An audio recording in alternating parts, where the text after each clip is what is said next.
Oh, there are poor people here. I can't stand to eat in the same place as them. Let's complain to the waiter and ask him to kick them out, one of them said. I agree. If we're around these people, we'll look low class, the other replied. My sister and her husband, whom we ran into on our New Year's trip to Hawaii, decided we were poor and started bullying us. They would say, "Don't ignore us, you ugly thing. This is no place for someone like you. You need to get the hell out of here. You're not my sister. What did you forget about me, your cute little sister? I know you're still upset that I took your fiancé. You're so jealous of me. I heard you're still working even after you're married. Poor you." Their mockery wasn't just aimed at me but also at my husband. I could tolerate their insults towards me, but I couldn't stand them making fun of my husband. I had enough and sprang out of my chair, but my husband stepped in front of me to stop me. My name is Katie. I work as a medical receptionist at a general hospital. I didn't have any special skills, but when I thought about my future, I knew I wanted to help people. That's when I decided to work in the medical field. After 2 years of studying at a vocational school, I found a job at a general hospital. My parents recognized my hard work and were proud of me for choosing the career in medical administration. But my sister's reaction was the exact opposite. She said, "This is a job that anyone could do, and it's perfect for you," and laughed. My sister Miley has always been like that. She looks down on me and makes fun of me regularly.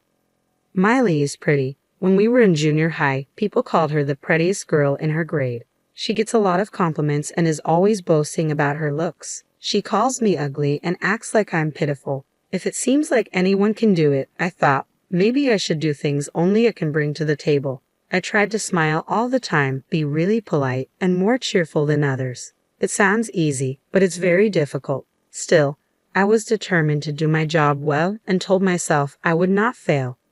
I was very happy to know there were people out there who noticed and appreciated my efforts. "You're always energetic," Dr. Ken Smith, a doctor at the hospital, said to me. I rarely interact with doctors, but Dr. Smith knew my name.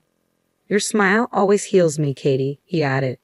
I thought it sounded a bit inappropriate, but it was nice to be recognized. After that, we talked whenever we saw each other at the hospital. A little while later, Dr. Smith asked me out. After a few dates, he confessed his feelings for me and asked me to be his girlfriend. Shortly before my 22nd birthday, he proposed. "Will you marry me?" Ken asked. I said yes, and we made plans to meet each other's parents. I was glad I had chosen a job that helps people and was happy to work at the hospital. But my happiness was shattered in an instant. Out of nowhere, 2 days before we were supposed to meet his parents, Ken sent me a message. "Don't worry about coming to meet my parents." Confused, I wrote back immediately, asking if it didn't work for their schedule or if we should reschedule. But Ken's response was something I never expected. I said, "Don't worry about coming. I'm breaking up with you, Katie."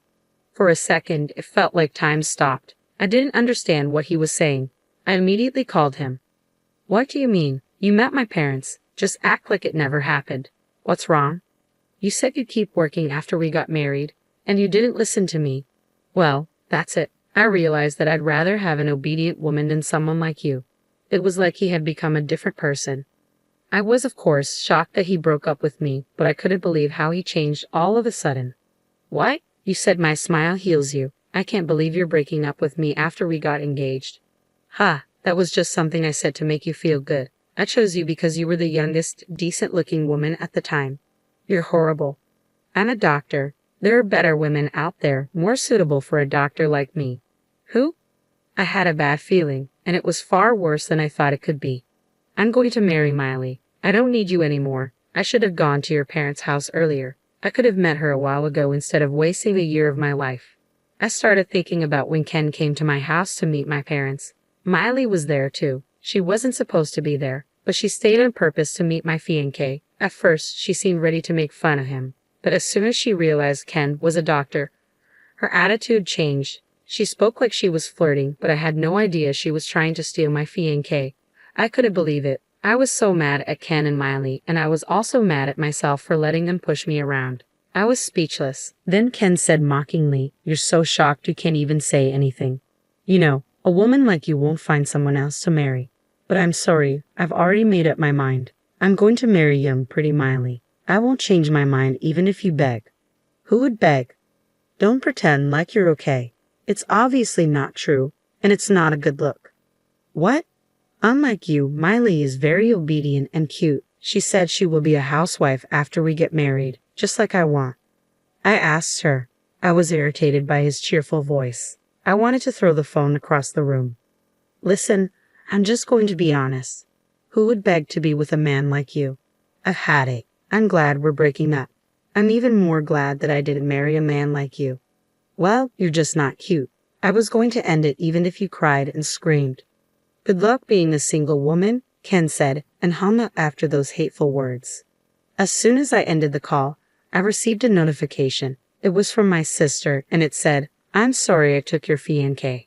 When my parents found out, they disowned Miley and told her never to come back home.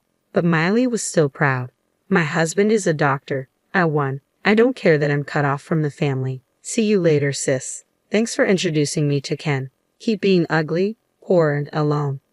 I realized they were perfect for each other, and I was so glad I didn't marry Ken. Even after we broke up, I had no intention of quitting my job, but I couldn't stand to work at the same place as him, so I transferred to an affiliated hospital.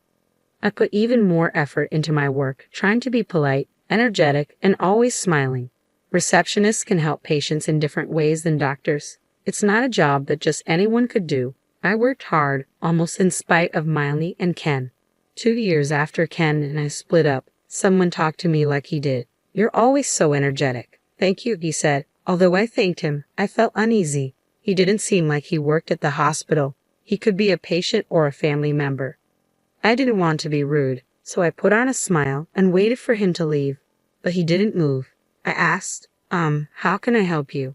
He smiled broadly. I've always thought you have such a wonderful attitude toward your work. I'd like to talk to you more. Would you like to go to dinner with me? No, thanks, I replied with a polite smile. He backed off that day, but this man was very persistent. Tyler Morris showed up almost every week after that, inviting me out for dinner. Eventually, I gave in and went out with him. By then, my bad impression of him had faded. More importantly, he understood how important my work is to me. After a few dates, he asked me to be in a relationship with him. I told him about my past and my fears. I'm not holding back, but I'm still scared. I don't want to go through that again. I thought I might have said the wrong thing, but he let out a bitter laugh and looked at me with sincere eyes. I'm so attracted to you. I would never make you sad or uneasy. Can you think about a future with me? I would make you happy. Tyler's gaze was enough to calm my worries.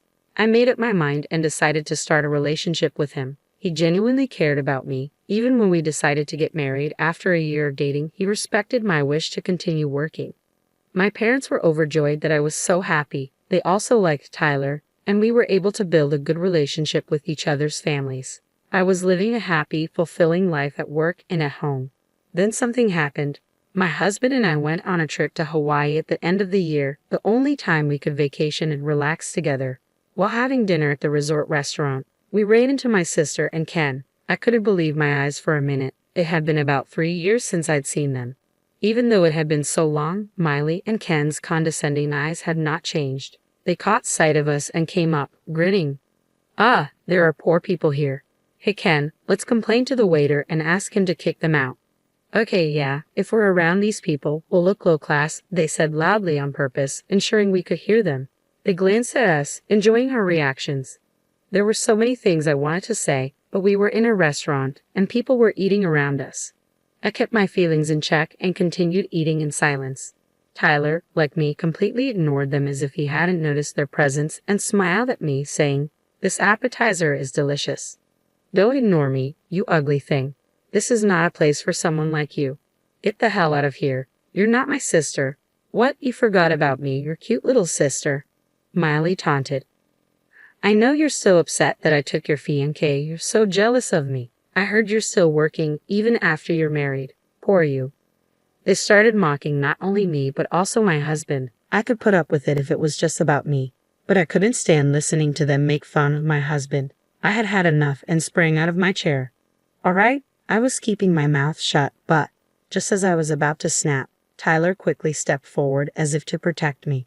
He looked at me and said in a calm voice, "Katie, don't let these people make you angry." But they kept mocking Tyler, and I couldn't stand it any longer. He could tell how I was feeling and nodded reassuringly. Ken and Miley, watching us, gave Tyler a condescending look and snickered. You poor people are all dressed up. You may think you're dressed nicely, but you're not. You guys are matching. Miley pointed at Tyler and laughed. I felt terrible for putting my husband through this, but Tyler didn't seem to mind at all. He turned to them and said matter-of-factly, you two are matching too. Your characters match. You both have nothing better to do than look down on others. Hearing my husband's words, they looked furious. What? Are you making fun of us? Don't talk to us, you poor bastard. Don't you know who I am? I'm a doctor. I help ordinary people like you. You have no right to make fun of me. Unlike you, a poor man with a plain wife, I can choose as many women as I want. Saying this, Ken hugged Miley with an arrogant, boastful look on his face. Miley and Ken did look good next to each other, but just as before, my husband replied to them in the same matter-of-fact manner. I know what you're talking about, he said. Ken, you interned at the medical school of University A and have been working at your current hospital ever since, right? That's right. Ken is a doctor at a big hospital. If you know his background, even an idiot knows the difference between him and a poor person like you, Miley chimed in proudly. Ken seemed somewhat surprised that Tyler knew about his background, but Miley's pride quickly turned to confusion when she heard Tyler's next words. Yes, I know very well. We manage the hospital. We have to know who works there. What? Management. Miley stammered, her confidence wavering. Ken also seemed dazed, not fully grasping the situation. Tyler took out his business card and began to introduce himself. Sorry for the confusion. I'm Tyler Morris, the new Chief Operating Officer of the hospital network. I didn't introduce myself. My name is Tyler Morris, and I am the president of the group company that manages the general hospital where you work. What? Ken finally opened his mouth, while Miley just stared at his business card in disbelief. Yes, I added, Tyler is the president of a group company that manages several hospitals. Tyler explained, I first saw Katie when I came to the hospital for an inspection. During the inspection, I happened to hear that she had broken off her engagement with Ken and had been transferred to a different hospital. I was surprised to see her working with a smile on her face despite everything. He continued, when I asked her to go out with me, it was because I was attracted to her dedication to her work, no matter what her personal life was like. Because I admired that about her, I respected her decision to keep working even after marriage. Tyler's job as president is extremely demanding, but he takes care of himself and supports me. Ken's earlier comment about feeling sorry for me because I have to work is just ridiculous. People who only see things their way wouldn't understand. But I'm very grateful to Tyler for supporting me and respecting my choices. I can proudly say that I am happy to be married to Tyler. I can't believe he's the president, Ken said, looking anxious. Miley, who had been looking at her phone, suddenly shouted, Hey, wait a minute. It is Tyler Morris. He started his own business early and, at only 30 years old, is the president of a major group company. He's been featured in all kinds of magazines. You're screwed. Ken looked at Miley's phone screen, his face turning pale. Miley looked down, and Ken, trembling, got on his knees and began to apologize. I'm so sorry. I didn't expect Katie to marry someone like you, and I was rude. Don't you see that what you just said alone is very disrespectful? It seems like disrespect for others runs deep in your bones. I find it hard to believe that someone who acts like you is a good doctor. Ken became even more flustered and continued to apologize, but Tyler wasn't having it. He said, If we keep causing a scene, it will disturb the people around us, Katie.